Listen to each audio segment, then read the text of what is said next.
Alrighty, welcome to another episode of Timeout with Doc and Caveman. I am Dr. Fantasy here, as always, with my co-host, the Fantasy Caveman. We are rolling through our NBA prospect series. Next up is one of Caveman's favorite prospects, Sharife Cooper, point guard out of Auburn, only played one season for them. 6'1", 180 pounds. I saw lots of reports that measured him at 6'4" as well, but it seems like Yeah, now they're settling uh, in at 6'1". So 20.2 points last season as a freshman, 8.1 assists, 4.3 rebounds, 82.5% from the free throw line. Impressive. 39.1% from the field, and then 22.8% from three-point range. Caveman, what's the interesting fact that you have on Sharife Cooper? all right. So with him, his his favorite thing to watch on Netflix is How to Get Away with Murder. Okay, so that no wonder you like So, him so much. uh, so be that take that for what you may, but yeah. All right. And you alluded to it. That he is one of my favorite prospects in this draft, and I was telling you that if he was in last year's draft class, I legit think he would have been an easy top 10 pick. Uh, so I think and I was mentioning what I love about him is he can make every pass imaginable. He can throw lobs. He can run the break and make the right decision on the break. He knows how to find the guy that's cutting to the basket. He knows how to get around defenders and make the right play. Uh, and another thing, he has elite speed. Like you like watch him and it doesn't seem incredibly quick, but he's really fast. And that's really going to help him blow by guys at the next level and get to the line where you mentioned 82.5% free throw shooter is very respectable. That's being kind. That's pretty good. Uh, and you mentioned his size. I've also seen a lot of him being listed at 6'4" now. And if that's the case, and if he's grown to be 6'4" instead of 6'1", that's a huge help for him. And I think that could really vault him. If he's currently being projected as like a mid to first round pick, anywhere from the end of the first, somewhere in the back half of the first round. And if he's actually 6'4", I legitimately think that could vault him into like a late lottery selection here. Yeah, and I saw some pictures of him working out recently. I mean, it doesn't look to me that he's 6'4", but I mean, I guess, what do I know? But you mentioned a lot of what I would mention as well. He's a great playmaker. He's very quick, great playmaking ability, or ball handling ability as well. Defensively, he's a good on-ball defender, but he'll probably be a little bit of a liability against bigger guards. Just naturally with his size, he's gonna struggle a little bit. But I think that he's a good enough on-ball defender where he won't be a liability necessarily, but he's not going to be elite defensively. The one thing that I like too, not only is a good free throw shooter, but he gets to the line with a pretty high frequency. It's not that he Mm-hmm. can make those shots. He's actually, and that doesn't always happen with smaller players, He but knows how to he gets to the pass. line. Yep, and I think that's critical. Not only is he a good free throw shooter, he knows how to get to the line. But we mentioned too. I'll go over into the weaknesses that his 3-point percentage was very low. And that's going to be a big deal. There's not very many elite scoring guards in today's league that are that inconsistent from the 3-point line. So if he wants to vault himself into being an elite guard in this league. He'll definitely have to become more consistent because he could get to the basket.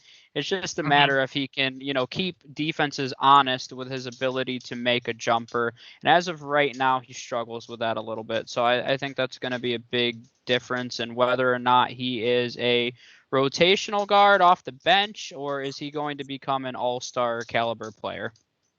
Yeah, and you mentioned it with his jumper. It's I'm sure you've seen, although you don't see many of his jumpers in the highlights because he doesn't make a ton of them. But he almost has like a very weird like backwards lean. I don't know Yeah. what you've seen his jumper. It's like I don't know like what he's trying to like leaning back when he shoots, and his feet are positioned weird. Uh, so I feel like he has to. I don't want to say a complete overhaul, but he has to steer that lean because that is not helping him at all. And besides his shooting, like if he let's say he fixes his shooting, then he doesn't have an in between game. He's either taking a three, which he doesn't make a lot of, or he's driving to the basket. He doesn't really have a floater or any other kind of in between moves that could get him his baskets. I think a lot of times what you're seeing is that he tries to drive to the basket when he could very easily like pull up for a little floater, but he's not doing that because he doesn't really have that in his arsenal. And I think if he's able to get a floater or more of an in-between game at the next level, and you see that's what a lot of guards in today's league have an in-between game. I think that's something that he's really gonna need at the next level. And I still really like him because that's something that you can develop and get at the next level. So I like guys that where their weaknesses are something that can be corrected. So Yep, I definitely think that's a good point to make. I mean, shot mechanics.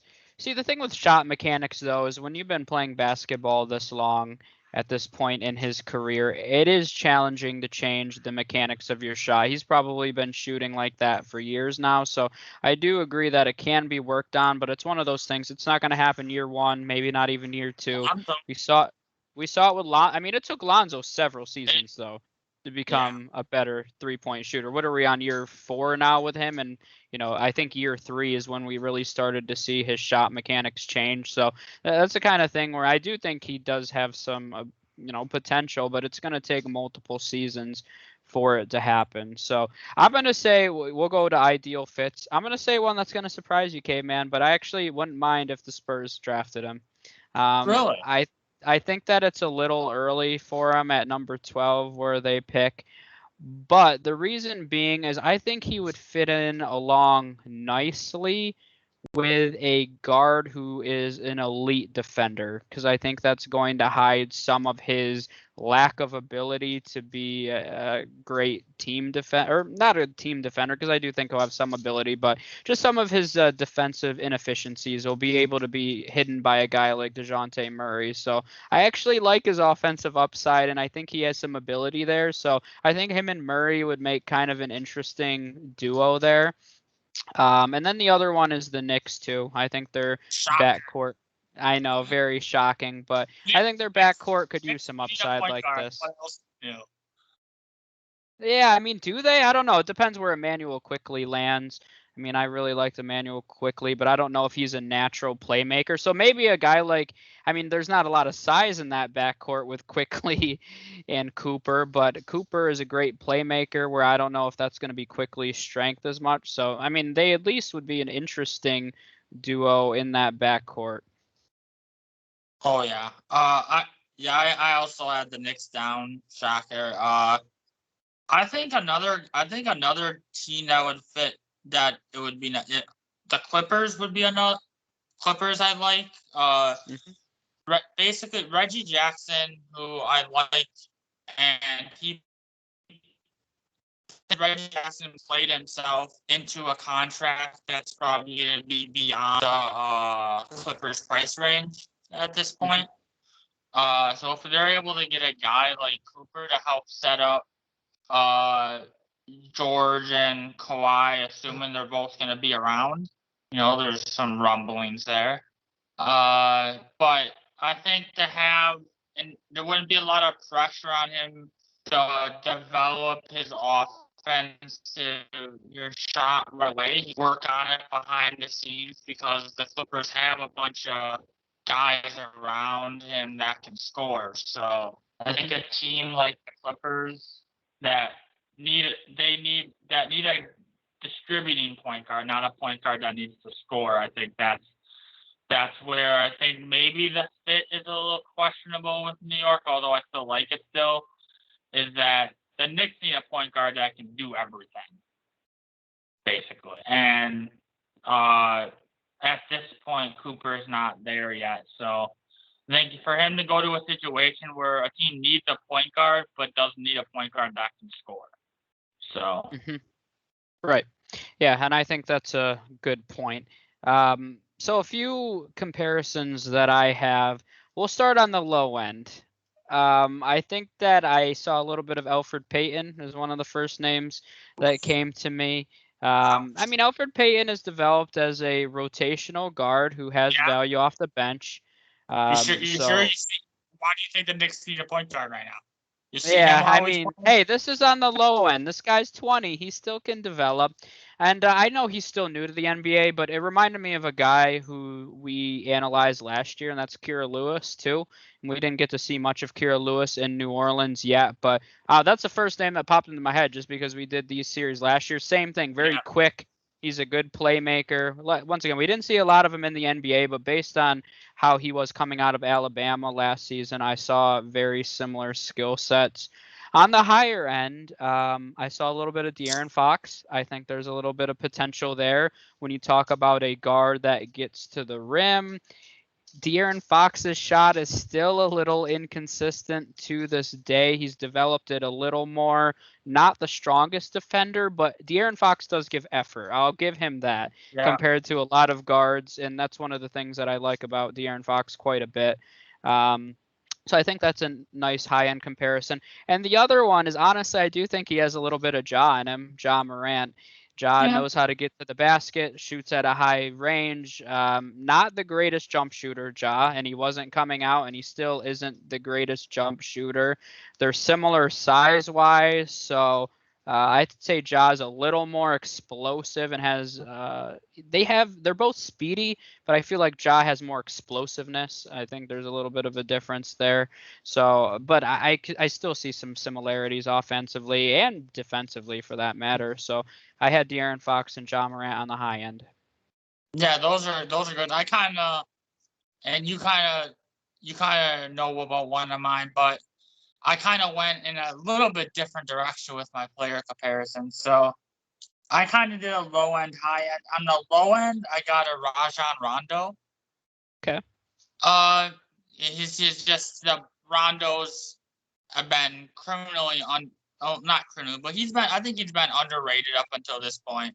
He has his excellent playmaking ability. Rondo knows how to set up his teammates, and that's one thing that Cooper excels at right now is being able to know how to set up his teammates and his defensive ability.